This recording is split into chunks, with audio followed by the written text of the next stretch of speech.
It's Thursday, May 12th. I'm Pastor Mark Tyson. This is your wake-up call.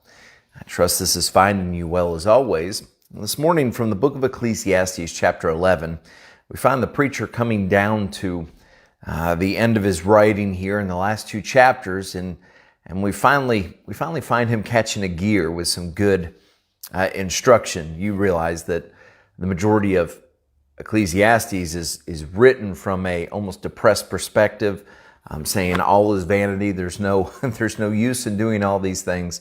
There's no profit under the sun, and basically he spends a lot, the majority of the book saying the best a man can do is sit down to a good meal and have some friends around him, and that's about the best life can be. But it's just simply not the truth. And our lives are much more than a good meal. Now, I am one that loves to sit down to a good meal with friends, and I'm one that loves to laugh around the table, but we must understand there's more to life than just a good meal. And I know that many of you are aware, if you read the end of the book of Ecclesiastes, he says, let us hear the conclusion of the whole matter.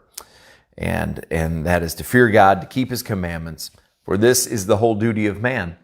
And when we get the old saying, the first things first, everything else comes into place. When we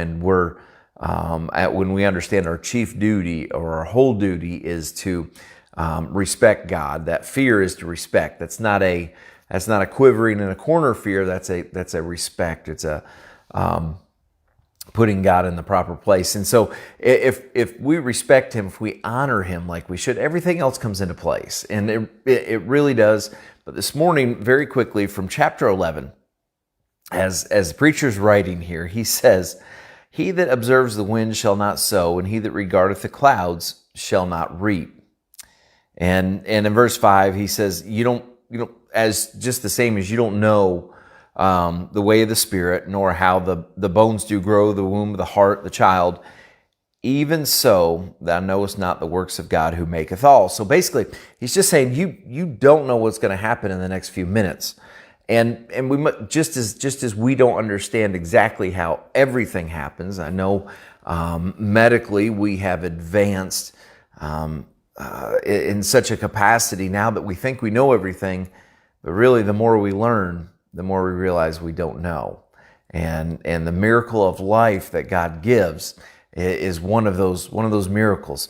And so anyways, as he goes on, in verse 6, he says this. He says, in the morning sow thy seed, and in the evening withhold not thine hand, for thou knowest not whether shall prosper, either this or that, or whether they both shall be alike good. Now, very simply, and in layman's terms this morning, he said, if you're just going to watch the wind and you're going to worry about the 30% chance of rain, you're never going to get anything done. And this is going to be your life. This is going to be, at the end of it, you're going to say, I waited on rain. There's more work that doesn't get done for people waiting on rain. There's more seed that doesn't get put in the ground because people are worried about what's going to happen. So we must understand that by faith, we must get up every day and we must get to it.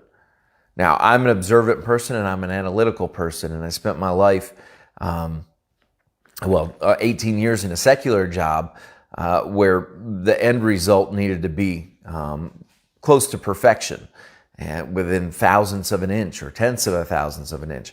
And so you overanalyzed everything to make sure that the outcome was exactly right. Well, I had control of those things with machines and cutting tools, but our daily lives are walked by faith, not by sight. And we can't control everything. We can't control the way people are going to respond. We can't control whether the wind's going to blow or whether a rainstorm's going to come upon us. But what we can control is what we do for the Lord today. And so let's not sit back today and say, maybe I'll do it tomorrow. Procrastination is the theft of time. And when we procrastinate, we don't get those minutes back. And so let's get to it. Let's not overanalyze it. Let's make a good observation, and let's go forward for the glory of God.